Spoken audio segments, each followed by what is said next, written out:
welcome to MMM Nigeria studio. My name is Ola Favored, and to my right is Mr. Chude Anayo Ugoji, the number one of MMM Nigeria, and sitting beside him is Mr. Yinka Odeyemi, the number two man of MMM Nigeria, and to my right is Mr. Olabi Temitokbe. We're actually going to be talking about how MMM Nigeria came to being. And my very first question is going to Mr. Anayo Ugoji. I would like to ask you, sir, how MMM Nigeria, how it all started? MMM is a global community of financial aid donation exchange. We find its way to Nigeria. On 8th of October, that was when I signed up on the global platform. And when I signed up, having read the ideology and having seen the situation we find ourselves in this country, that we actually need that program here to salvage the problem Nigerians are facing with finance and stuff like that. So I signed up, and they were looking for leaders who would help me to project this dream and vision across the nation. So I quickly sent information to some leaders, which my friend Yinka, one of the leaders I sent the link to, he was the only one who responded. So both of us started the movement, and likes of Patrick came in the picture. Then on 17th of November 2015 was the official launch of MMM Nigeria. And to God be the glory that today, over 400,000 Nigerians are actually benefiting from this program. That is the main thing, the main idea where we brought the program to this country. Thank you. Now to Mr. Yinka Odeyemi, would you please tell us what the MMM ideology is actually about? MMM ideology at right from time been aimed at creating what we call a fair financial system.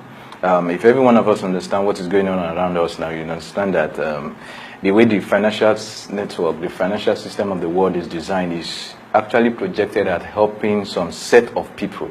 Like, there's always this class thing that we know that the conventional things we hear of. That's why a lot of times you see that, there are some set of people that are in some particular scheduled, or let me say special areas, areas that are just for those class of people. And there are some areas too also that are just for the average person that is just coming up and the likes like that. So the essence of MMM is to bridge that gap so that there won't be much difference. In fact, if you start up in MMM and you get the ideology naturally instincted, or let me say ingrained in you, you discover that with time, that bridge, that gap that has been there, would gradually and with time get, it's going to get merged and get broken, and before you know it now, you'll be able to do what you have not been able to do financially. I know a lot of us, when we started up MMM, we've had some kind of dreams that we want to do, but because of financial challenges, we can't get there. That's why MMM has come to at least help us to create that kind of fair financial system, whereby as a poor person, or let me say as an average person, you can start up with whatever you have, and that bridge of financial penury will be broken, and you can start achieving your financial dreams and objectives. That is the main ideology of MMM. And it's also to create a platform whereby every one of us can come together to help ourselves to achieve a lot of things together. So that is why we also used to use the acronym that in MMM we have millions coming together to help themselves to also make millions together. That is the ideology. Okay, Mr. Olabi, to you now. In MMM, we hear that you get rewarded to a tune of 30% in the value of help you provide. So where does the 30% come from? Thank you. Like Mr. Yinka said, MMM come together to help each other. Now people are asking where the 30% come from. Now this 30%, we pay ourselves the 30%. Like we said, there is what we call crowdfunding. It is through crowdfunding. Crowdfunding is a situation where we pay some people with some other people's money. Now it turns around. It's like a cycle where a set of people donate, like we do in MMM, and we pay this set of people who have donated in the past. Then another set of people comes to donate again, and we pay those set of people who have donated this in the past. So it is a system that is used all over. The insurance company uses it. When you pay an insurance or a life cover, it is used to pay other people who are due to receive payment. The banks use it where you pay. When you are contributing, you are paying. And when somebody is withdrawing, you are getting out of the system. So that's how it all works. It is a cycle that turns. Money must rotate. As somebody is giving, somebody is getting. So the 30% is paid by all of us in the system. So I guess it's more of something like a redistribution of funds, kind of. Yeah, it is a redistribution of funds where we get from those who have their spare money and doesn't need it now, and we give it back to those who need it now. Then in turn, when they need money, we see another set of people who wanted to donate at that particular point in time, who donate freely without any guarantee, at free on their own risk, by willingly and not being forced or coerced, because there is no guarantee. You are just giving because you are happy to give. So we inculcate the power of giving through that. All right, thank you. Mr. Yinka, my next question comes to you. Before now, we've heard, or we know that when programs like this, when they get into the country, they run for a period of time, and before you know it, it crashes. And even now, we hear people saying MMM would crash. So how long do you think MMM Nigeria would last? Thank you very much for that question. It's a quite interesting question, which I used to like to answer it just using the words of the founder of this great community, Sergi Mabrodi. In his words, he always say the actions and inactions of every participant as a way of contributing to the sustainability of this community. I used to break those two words into what would actually, because those are the major words that actually will determine how long or how short MMM itself will last. First thing first is the word action. When we say action, to us as participants in MMM, the action simply means that for us as participants, we know that we are the ones that are actually bringing about whatever rewards we are getting on it, which is the 30%. And we also understand that how we get it is through our consistent donation, and also through ensuring that we are sharing the right ideology to people and getting them to also be part of this community. As long as we have that consistently going on, MMM Nigeria can last for as long as we all want. The inaction, which is the other part of it, as Sergi said, is that in action, we mean that, okay, as participants, you know, you might have some people that, because they are not well rooted in the real ideology of MMM, might see some of them abusing the system in the sense that they might be, you know, turning it off to like an investment scheme, you know, taking out time to just start talking about MMM in a negative way, or in negative, having some kind of negative implications on the system. Such inactions have a way of somehow, in one way, creeping into the mind frame of participants and has a way of cutting short the sustainability factor of MMM. That's why on our part as leaders, we are ensuring that this part of it, which is the inactions, we at least to the best of our knowledge curtail it to the barest minimum. And how do we do that? We ensure that we teach the ideology very well. We ensure that as you are becoming a guider, or you are as a participant, you want to share it, to ensure that you are saying the right things to people, so that as people are joining the community, you understand what they are joining, because it's easier for you to actually be able to stand up to defend what you know. And that is why we are actually always at all times ensuring that we teach the right ideology. We also ensure that our participants are also teaching the right ideology, not giving people just the mindset of just coming into the system, run away and do your hit and run and go. No, we don't want such things in the system. So what determines how long or how short MMM Nigeria will last is all in the hands of all the participants. Currently, we have over 400,000 participants. So that means the 400 participants are the one that determines how long or how short MMM will last. So in summary, our actions and inactions is what keeps MMM going. All right, thank you very much. Okay, Mr. Olabi, to you. In the MMM community, there are some people known as guiders. So how do they contribute to the sustainability of this program, MMM Nigeria? Thank you very much. Like we used to say, guiders are the pillar of sustainable MMM in Nigeria. And how does that work? They are the people, the first very ambassador of MMM in the eye of every other participant. Now, I always say, from the participants, once you have a single referrer under you, you become the leader of that particular person, because you are the one that is to guide that person. Same applies to the guider. Now, how can Gaia does this? You know, we all have the same goal in MMM to create an honest and fair world, and our goal is the same. We want to make people happy. So because we want to make people happy, we need to guide them and teach them the right way to do things. How to provide help, how to get help, how to solve issues, how to attend to issues. All these things are part of rules and regulations in MMM. For them not to go astray, then they need the right ideology. They need to understand first, like Mr. Inka said, that it is not an investment thing. It is a donation exchange program. You donate freely, and it does not have any sign of guarantee. There is no guarantee in MMM. You may donate today and tomorrow you don't get your donation. But if people are not taught this right ideology, they are not aware of the risks involved in MMM, as such they can go astray and do something else. So in MMM, we have the right ideology, and people that can propel or teaches this right ideology are the guides. On the other hand, there are two basic things they need to do. One, they need to go over again and again the ideology of MMM so that it becomes part of them. It begins to come out of their actions the way they do, and from this, it leads me to the second one, which is they become an exemplary guide and a leader.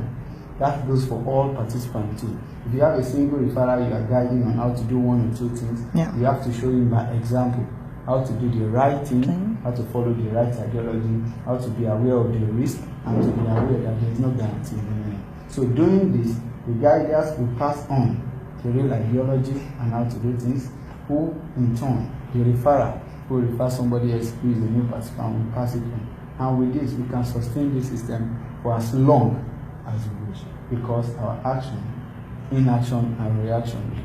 Reaction in the sense that when you see somebody is doing something that is wrong, that is outside the ideology of everyone, you can actually caution the person, correct the person, and report if case be, so that action can be taken against that person before the person collapses the system. We either be a keeper of this system or be a killer of this system. It's all in our hands. Thank you. Okay, back to Mr. Chudi. I want to know, as regards MMM being legal or not legal, because we know that when such programs come, government would either say it is legal or illegal. Even banks tend to be a threat to this kind of program. So what measures are being put in place when such threats comes? Thank you. The legality of MMM, based on what my friends have actually explained, one would know that MMM is not a business. It's not an investment scheme. We're not registered with CAC, we're not registered with SEC. So I didn't see anything that should warrant, someone asking for legality of MMM or as to have a kind of legal backup of what we are doing. It's a platform that gives people the opportunity to give help. And of course, you should, we all know that as a donor, you don't request for an agreement or a legal backup when you want to give help to somebody outside there. We all have been giving help to beggars on the street and stuff like that, and we don't back it up with any legal terms and stuff like that. So the government coming in and the banks and all, I've always thought of it that any right thinking government should be able to partner with MMM. The reason is that we are actually helping them to solve the problem of unemployment. Now over 400 Nigerians are on board. Over 400 Nigerians are not depending on government as to what to give them employment and stuff like that, but they're actually busy with this program providing help, and most of them were unable to feed before 2 square or 3 square meals a day, and even feed more than 7 square meals a day. And these are things that began of a gain that we actually brought to this government. So none of them should never come up tomorrow to fight us. Rather, to me, I feel they should be a partner with us. They are on the side of the bank. We don't have a central bank. We don't have central accounts where money is indirected to. So everybody pays peer-to-peer system. The bank themselves are also benefiting from what we're doing, because you don't pull that money as to what happened few years back when we had the issues of London Bank and stuff like that, when people pull out money from the bank and the bank got up against it. But in MMM, we don't pull out money from the bank, rather we circulate money, within the system, and the bank as well benefits from it. So we, the Mavrodians or the participants in the MMM should have this in the back of mind that there's no need for guarantee to anybody. We don't give guarantee to anybody. The guarantee we have here is that our guarantee depends solely on the level of trust and the level of trust we have among us in this program. So there's no point of government or bank coming against us any time of the moment. If we truly know what we are doing, so there's no point. Anybody who comes to seek for legal terms should as well look for other programs. This program does not do any legal backup. Okay, Mr. Yinka, I would like to ask, because based on the information we've heard, MMM South Africa faced some challenges based on the media, the banks, and likes of that. And it was a very, very big mess for them that I know it took them a while to clean up that mess.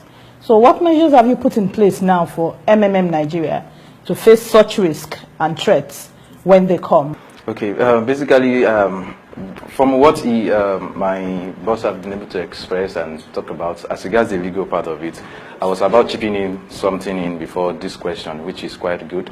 I was looking at it like we need to just let us redefine the concept of what MMM is, or let's just start from what we do. Right from what we have been saying from beginning, we said it's a donation exchange platform. In other words, what we are doing is that we are freely, from what we've earned, let's say you're working a salary job now, from what you've earned, okay, you now have an extra that you are not really using. That is what you are now picking up to donate as your spare money in MMM. So basically, we don't have any guarantee within ourselves, because it's just as if, okay, now my brother is in school and he needs an assistance from me. Maybe he wants to get some stuff for his project and the like, and he calls me, bros, I need this amount of money. I send it to him without telling him that, oh, brother, you need to sign an agreement with me, and like that. So basically in MMM, that's what we are doing. The only difference is just that, okay, fine, we now have a large chunk of people that are being connected together on what we call a personal office through our MMM, and we are freely doing that with us. That's why in MMM up to tomorrow, we will not have a central account, because all we are doing is still the normal thing we do. When we go to our churches, when we go to our mosque, oh, you have some funds with you, and maybe your mosque or your church asks that, oh, they need to buy this. We don't need to start going to the pastor or our imam to start telling them that we need an agreement before we donate. So basically, that's what we do in MS. So that's why we wouldn't, in fact, nobody will give you any sort of guarantee, because once guarantee start coming in, that's when this part of the forms agreements start coming in. They go back up that, okay, fine, if peradventure you fail, as far as you've given me a guarantee that you pay me, then I will come up with this. So we don't have that. So what happened in South Africa was that, okay, fine, a lot of them, then because of what I started off when I was explaining the aspect of the sustainability, how long MMS lasts depends solely in the hands of the guiders and also in the participants' hand. It happened in South Africa that a lot of them, maybe because of some kind of ideas, the wrong teachings, ideology instilled in them, they really could not be able to at least stand up for what the right ideology is.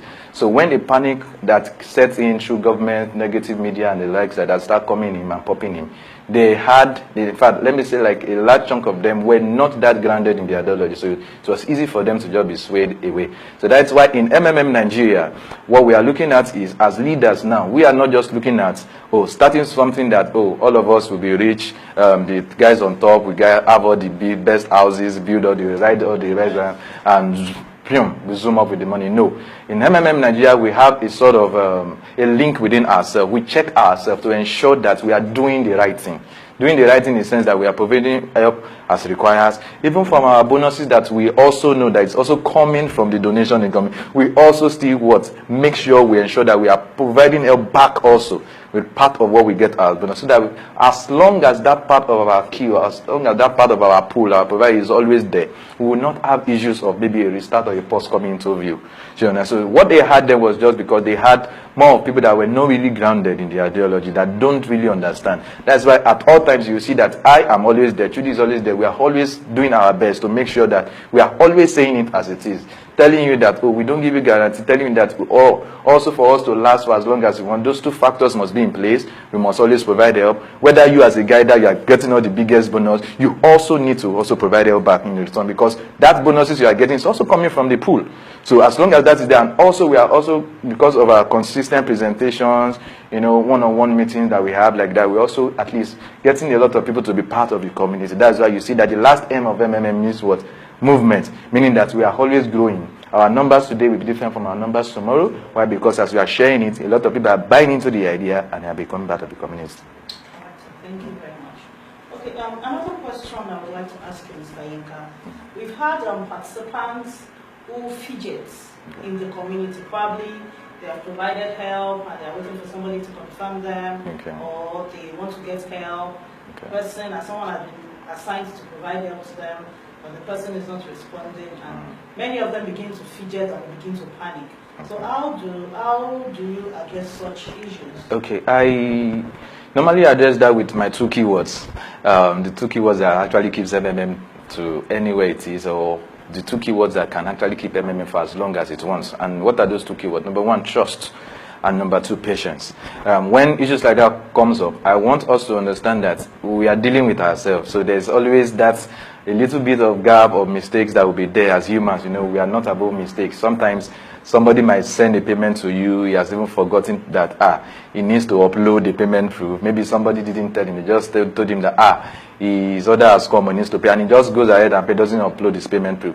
In such instance, what we advise is that you as the receiver, you just need to understand that you just need to do an extension for that person and try and put a call through to him that you've gotten the payment allowed, but you still need to do one more thing, to upload your payment proof so that the person can be confirmed. So basically what I used to say is that, or to just address that issue, is that we need to understand that we are dealing with ourselves, we are dealing with human beings, not robots. So that space of mistakes will always be there. So we need to understand that there are some basic steps that we need to take. Like for example, let's say, okay, you have received payment and you've not confirmed, and the person has been on your neck, and you still maybe you are not close to where internet is for you to confirm. It's just a thing of courtesy. Just put a call back to the please, I will confirm you at so time. Even if it's not convenient, just tell the person, please, I'm out of internet reach and stuff like that. What I'm saying is that we need communication. We also need to understand that we need to trust the system, that the system will be with us for as long as we want. And we need to also be very, very patient with ourselves, just in case all those issues comes up. And there are also some other ways of checking it that MMM puts in place. There's what we call a support team. MMM has a support team that is always readily available at all times. What you just need to do is, let's say maybe for example you have an issue that is going out of hand, just go to the support, type in your message for them. You see topics that are related to whatever issue you have, because they also know that yes, all these issues will keep coming up and stuff. So there are department topics that are related to that. So once you send your support through to them, just wait for like some few days, you get a reply from them and everything will be resolved. Wow, we've heard it all, how MMM started, how to manage panics, then the risk, and what's the whole thing MMM comprises of. Thank you very much, sir. So, Mr. Chudi, would want you to give us some parting words before we end this segment. I urge all participants in MMM to keep hope alive. This program has been designed to put smile on the faces of every Nigerian, and we should shun from any act that could be of threat to this program. Greed, deal with greed. It's all about trust, it's all about sincerity, it's all about patience. And I want to use this medium to warn my participants to be mindful of this copycat program that's flying within the country. We've seen where most of them came up within 2 months they crashed. Those are people that actually want to scam our people. So be careful of them and don't be a prey to such things. And by the special grace of God, we are working towards pushing this program to 5-10 years. And that would happen if everybody in the community would join hands together with us to push this program. Then make sure as a participant that you attend presentations. is very, very key. There are presentation centers all over the country. Even the guiders who are actually joining us to become guiders. Don't be a guider because you want to earn bonuses. Let your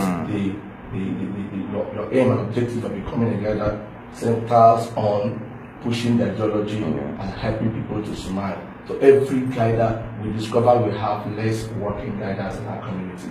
But if we can have a good number of working guiders in our community that would be ready to do presentations all over, I think people won't have issues with this program. I trust God that this program will actually mean well for us, and we will be able to bridge the gap between the rich and the poor, especially those of God.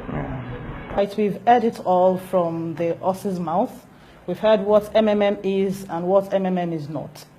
For those of us who have been hearing various things about MMM being investment, being a business platform, being something else outside the real ideology of MMM, we have actually heard it from the mouth of those who started the community. So I want to urge every participant of the community to be mindful of what they hear, what they teach, and what they preach as regards MMM Nigeria. So before we leave, we have there's this MMM anthem. I call it the anthem that we always sing, because every participant of the community should project what MMM is. So I want Mr. Chudi to lead us in the MMM song before we close this segment. Before the song, I want to say something. And I just want to let people know that in MMM, we don't collect money from people to register them. Anybody that asks you to pay for form or asks you to pay for center registration form or pay money to attend any of our presentation, please know whether that person is a scammer and the person is a fraudster. So let's join hands and sing our song together. Okay. This little light of triple M, I'm gonna let it shine. This little light of triple M, I'm gonna let it shine. Let it shine. This little light of triple M, I'm gonna let it shine. Let it shine. Let it shine. Let it shine. This little light. This little light of Abraham, I'm gonna let it shine. Let it shine. This little light of Triple M, I'm gonna let it shine. Let it shine. This little light of Triple M, I'm gonna let it shine. Let it shine. Let it shine. Let it shine. Amen. Bridging the gap between the rich and the poor. It's a task that must be done.